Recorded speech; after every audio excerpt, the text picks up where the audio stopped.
A criança.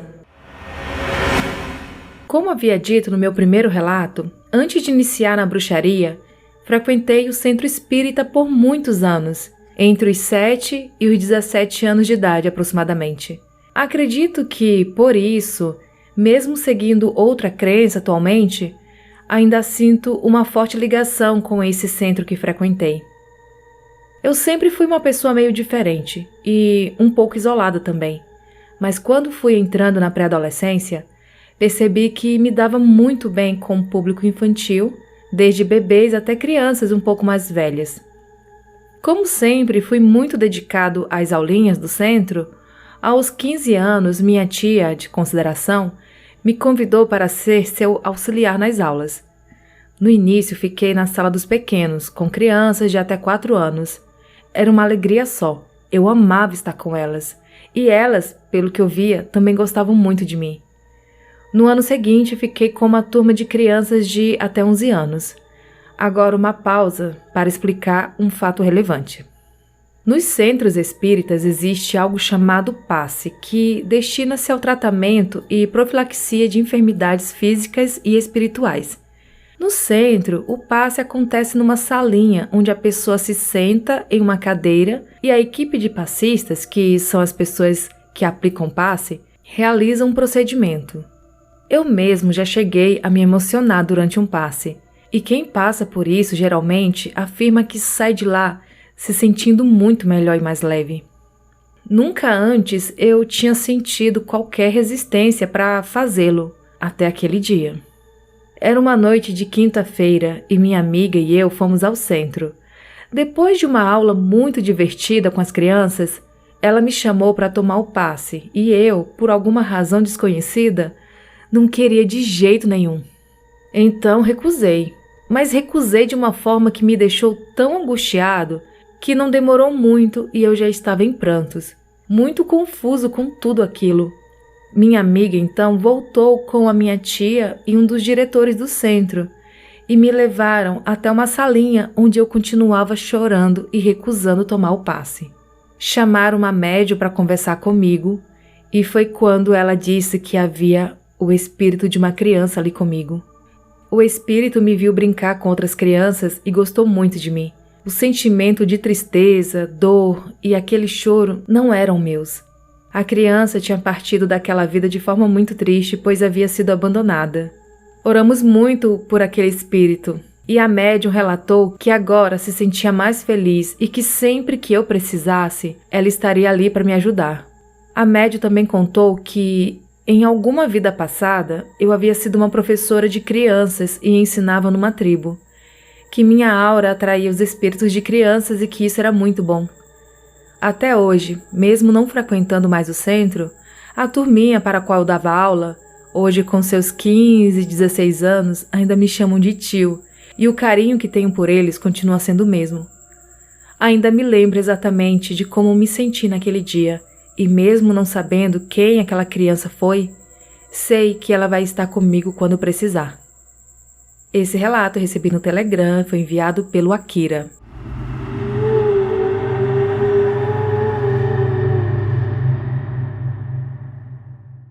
Algo queria que eu saísse. A história que vou relatar aconteceu há uns 10 anos, na minha cidade, que fica no norte do Mato Grosso, mais especificamente no Rio Peixoto. Antes de começar, vamos a alguns fatos. A minha cidade, bem como a maior parte do norte do Mato Grosso, foi desbravada e fundada devido à migração massiva, principalmente de gaúchos, por volta dos anos 80. Trazendo consigo a pecuária, a agricultura e, não muito tardiamente, a prática do garimpo, realizada nos rios da região. A época do garimpo é considerada a época mais sombria da história da cidade, uma vez que a morte rondava a atividade. Como se não bastasse a malária, violência e criminalidade na região, os garimpeiros também foram responsáveis por tirarem inúmeras vidas dali. Para se ter uma ideia de como as coisas funcionavam na época, tem um amigo que perdeu o tio porque um garimpeiro olhou para sua mulher durante uma festa. Na ocasião, os dois, o tio e a esposa, acharam melhor voltarem para casa e não criar confusão, Mas dias depois, o mesmo garimpeiro apareceu batendo na porta e chamando o tio em questão. Ao abrir a porta, sem chance de defesa, o tio do meu amigo foi baleado e morreu ali mesmo, de graça. Por ser uma atividade que exige muito maquinário, mecânicos da região, como o meu tio, costumavam oferecer seus serviços e lucrarem com a manutenção das máquinas.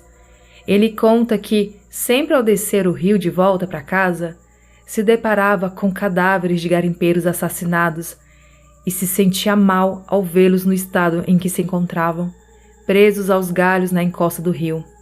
Então costumava acelerar o barco perto dos corpos na intenção de fazê-los afundar, no pensamento de que o fundo do rio seria um destino mais digno ao fim da vida dessas pessoas. Após todo o contexto, vamos enfim ao ocorrido. Meu programa favorito para o fim de semana sempre foi acampar e pescar no rio com meu pai e tios, mas nem tudo eram flores. Embora eu não deixasse transparecer, eu morria de medo quando anoitecia. Não sei o que era, mas parecia que uma espécie de ansiedade me rondava quando acampávamos ali. Eu não conseguia dormir muito bem e acabava por sempre ser o primeiro a acordar. Pois bem, num desses finais de semana, levantamos acampamento num banco de areia que mais parecia uma pequena ilha no meio do rio Peixoto, provavelmente formada pela dragagem da areia em busca de ouro há décadas atrás, já que o garimpo naquele rio não era mais praticado no local há cerca de uns 25 anos. A pescaria ocorreu como o esperado, não pegamos nada relevante. Então, voltamos ao acampamento para comer, beber e contar mentiras. Naquele dia eu dividi a barraca com meu irmão mais velho e acabei dormindo mais rápido que o de costume. Mas quem dera tivesse durado por muito tempo. Acordei no meio da madrugada sentindo que algo me empurrava através do tecido da barraca. Aqui é importante ressaltar que eu nunca fui uma pessoa sensitiva, bem como a maioria da minha família. Eu, assustado, batia naquilo, dava socos e empurrava de volta. A coisa cedia e parecia recuar por um momento, mas logo começava a me empurrar de novo. Era como se um cachorro estivesse deitado rente à barraca e eu sentisse o dorso dele. Era macio, mas denso. Pensei em acordar o meu irmão, mas aí seriam 2 problemas. Então acabei vencido pelo cansaço e adormeci. Quando acordei novamente já era dia. Saí para olhar em volta da barraca e não havia nenhum vestígio de que algo pudesse ter atrapalhado o meu sono. Nenhum objeto ou areia remexida. A barraca estava num terreno limpo, até mesmo de vegetação. As árvores mais próximas estavam a metros dali. Ao não encontrar explicações para o acontecido, fiz pouco caso daquilo e fui tomar café com o restante do pessoal, guardando aquele episódio só para mim. Não demorou muito para que eu começasse a me preocupar novamente, pois, quando cheguei, meu irmão estava reclamando de ter sido acordado durante a madrugada com alguma coisa o empurrando através da barraca. Exatamente o que havia acontecido comigo, mas na versão dele, era eu quem estava dormindo na hora. Ao ouvir aquilo, meu corpo gelou, e eu preferi não comentar para não causar alvoroço. Mas tinha alguma coisa muito errada ali. Pensei que pudesse ter sido algum bicho rondando o acampamento à procura de comida, mas devo lembrar que os animais silvestres como pacas, antas e porcos do mato, animais típicos daquela região, se assustam com muita facilidade e com certeza fugiriam acordando todo mundo se levasse um soco, por exemplo. Sem falar que o local onde estávamos era ilhado e cercado por um rio profundo e de forte correnteza. Ali não abrigaria animais de grande porte. Tenho para mim que algo sobrenatural, como uma força maligna, seja o espírito de um garimpeiro ou algo do tipo, queria que eu e o meu irmão saíssemos daquela barraca, para que fosse realizada a sua intenção maligna na escuridão da madrugada, no meio do nada e a poucos metros de um rio profundo. Fico nervoso só de lembrar da situação. Esse relato eu recebi lá no Telegram de uma pessoa que pediu para não ser identificada. Olha, eu confesso que eu estou lendo agora esse relato, eu não li nem antes. Olha, eu tô confiando nos meus revisores e ficou muito bom. A pessoa que revisou aqui, a Marília Aline, e eu tô lendo agora, eu gostei muito da história. Muito obrigada a você que enviou esse relato, e se tiver mais algum, pode enviar. Aliás, todos vocês que enviaram relatos, se tiverem, podem enviar mais. Pode demorar um pouquinho, tá, gente? Mas eu sempre leio os relatos de vocês aqui. Assombração no garimpo. Escutando os relatos aqui, eu lembrei de um que aconteceu com uma namorada do meu tio. Na época, acho que eu tinha uns 13 anos, hoje eu tenho 30. O fato ocorreu em um garimpo onde os meus tios trabalhavam. Eu passava todas as minhas férias de fim de ano lá. Essa namorada do meu tio e a família são grandes amigos. Na época, a casa dela não tinha chuveiro e todos eles tomavam banho em um riacho que cortava o sítio. Nesse dia, ela foi sozinha se banhar e já era por volta da meia-noite. Quando ela chegou lá no riacho, ela disse que viu uma mulher toda de branco que flutuava pelo riacho, que de uma hora para outra sumiu na sua frente. Contando isso para os seus irmãos, eles disseram que também já tinham visto essa mulher. Nesse garimpo, muitas pessoas viram essa mulher e uma outra que era vestida de noiva e não tinha cabeça. Misericórdia. Agora eu vou contar um relato meu. Eu trabalhava em uma empresa de combustível na beira do rio, que tem aqui na minha cidade. Na estrada dessa empresa tinha um cemitério indígena. Com o avanço do rio para a estrada, o cemitério já estava quase todo destruído. No fim do mês eu costumava trabalhar até umas 10 horas da noite, e quando saía do serviço, andava uns 5 quilômetros até chegar na estrada de asfalto. Uma vez, no meio do caminho, eu vi um vulto preto de um homem, bem longe. Na verdade, eu fiquei com mais medo de ser bandido, porque já era noite. E quando eu cheguei perto, não tinha ninguém. Esse relato eu recebi tem tempo, gente. Meu Deus do céu, foi do Andrei, lá de Rondônia. Andrei, se você ainda escuta o podcast, desculpa, tá? Demora. Mas seu relato está aqui. Muito obrigada.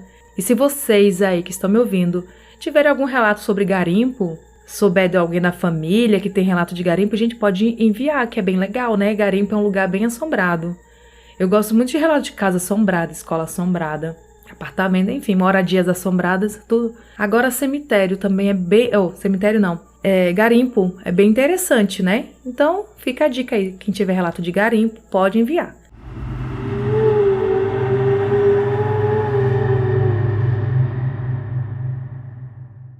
Coisas estranhas acontecem. Moro em Fortaleza, Ceará, nascido e criado aqui. Sou de uma família muito religiosa e 100% praticante da Igreja Católica.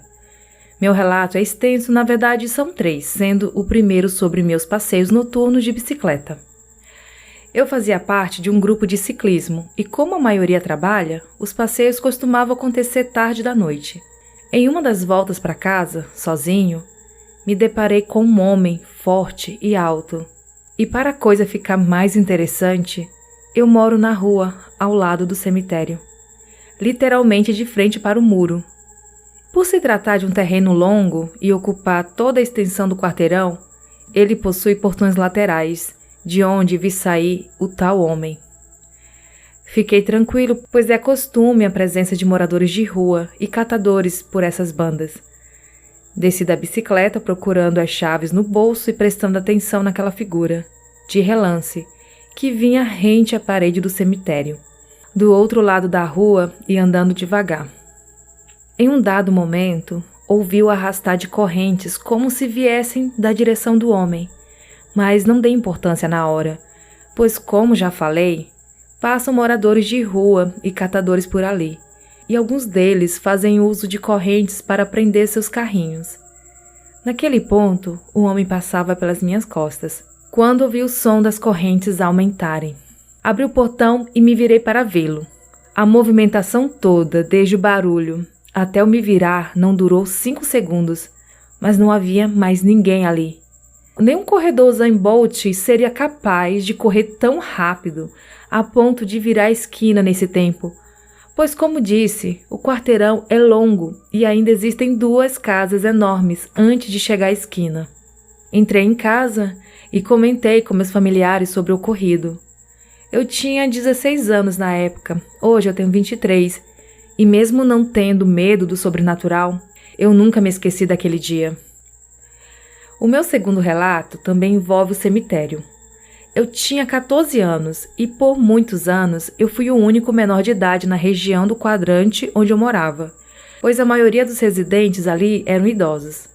Sendo assim, eu não tinha muito o que fazer ou com quem brincar durante as férias da escola e passava muito tempo no sofá da sala de casa mexendo no celular até altas horas da madrugada. Certa vez, no meio de uma dessas madrugadas, ouvi o choro alto de uma criança vindo do lado de fora. Lembre-se que eu era o mais novo da região. Aquele choro percorreu a rua inteira e eu, intrigado, fui até o portão de casa, que, como eu disse no relato anterior, dá de frente para o muro do cemitério. E percebi que o choro vinha de lá, bem atrás do muro. Voltei para dentro e ainda pude ouvir o mesmo choro por longos minutos. No dia seguinte, passando em frente ao portão principal do cemitério, avistei o vigia noturno de lá, que era meu amigo, e ele comentou sobre o choro que também ouviu durante a noite anterior. Mas acrescentou que naquele mesmo dia havia uma família ali enterrando seu bebê recém-nascido. O terceiro relato é sobre o colégio onde eu estudei. Um dos colégios mais antigos da cidade, fundado em meados de 1800. Eu fazia o ensino médio e estudava no período noturno. Somente 3 salas funcionavam durante a noite, uma para cada ano, e todas as salas ficavam na ala esquerda da escola.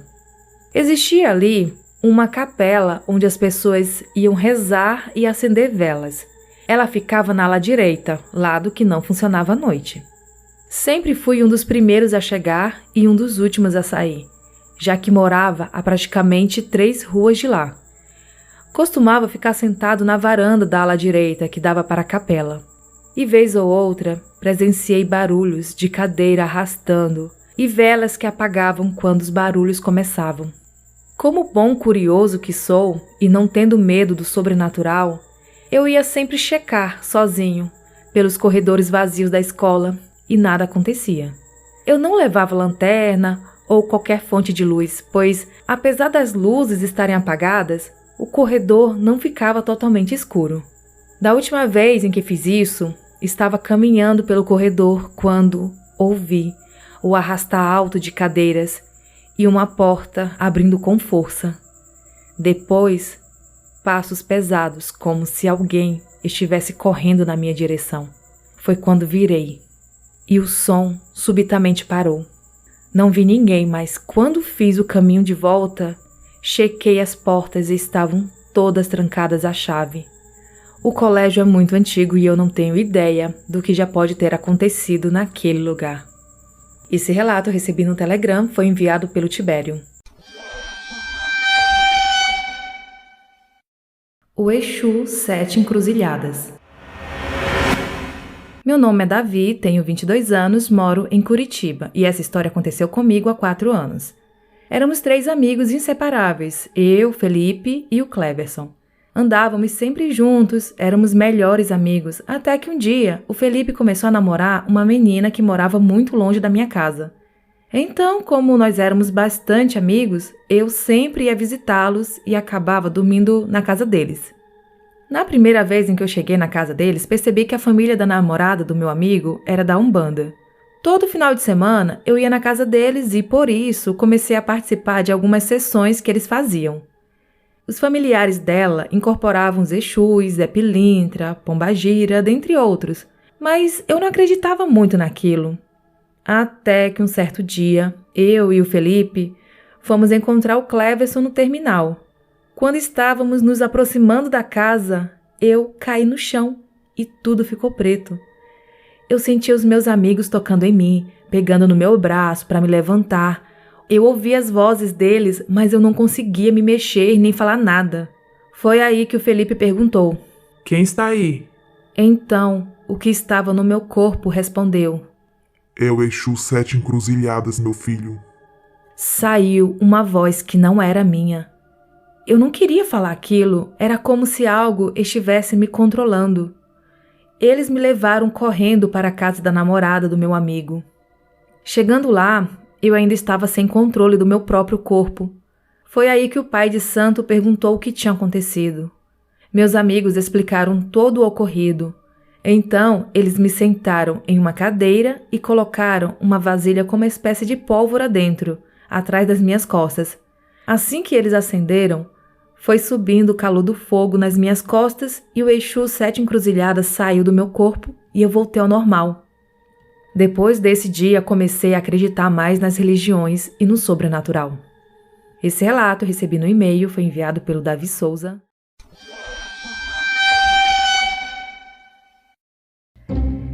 E estes foram os relatos de hoje. Tem alguma história sobrenatural para contar? Envie seu relato para o e-mail assustadoramente@outlook.com ou pelo Telegram. Siga o Instagram assustadoramente_podcast. Ajude financeiramente o canal no site do Apoia-se ou através do Pix assustadoramente@outlook.com. Você também pode ajudar seguindo nossas redes sociais, espalhando a palavra e qualificando o podcast dando 5 estrelas. Entre para o grupo do Telegram e siga nosso canal no YouTube. Todos os links estão na descrição deste episódio. Até a próxima quarta!